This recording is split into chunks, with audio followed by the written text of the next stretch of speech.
Ndipo Emily aliweza kuniambia kwamba anataka kuenda Saudi Arabia kwa sababu hapa Kenya mambo haiendi vizuri, kwa sababu yani kuna shida nyingi, pesa hakuna, na kuna mambo yanakuja mbele, afadhali tutangulie kuplani mapema, kwa sababu baadaye tunaweza sumbukana sana kwa sababu tuna watoto baadaye watahitaji kwenda shule na pengine pesa hazitakuwa nini. So akaniambia tuelewane, mimi niende, wewe ubaki uchunge watoto, kisha tusonge mbele na mambo ambayo yatatufaidi. Bali na ikakuwa hivyo. So alipoenda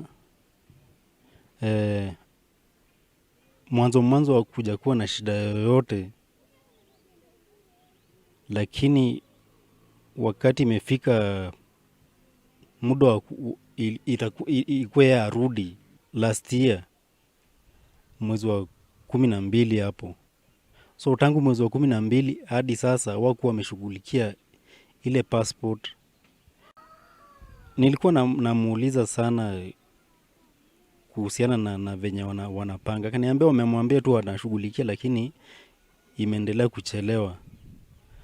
So siku ya Friday tarehe 5 aliniambia kwamba atakatiwa network na hatapatikana tena. Wito wangu kwa serikali, naomba kwamba serikali iweze kutusaidia ili Emily aweze kurudi nyumbani, kwa sababu tunamhitaji.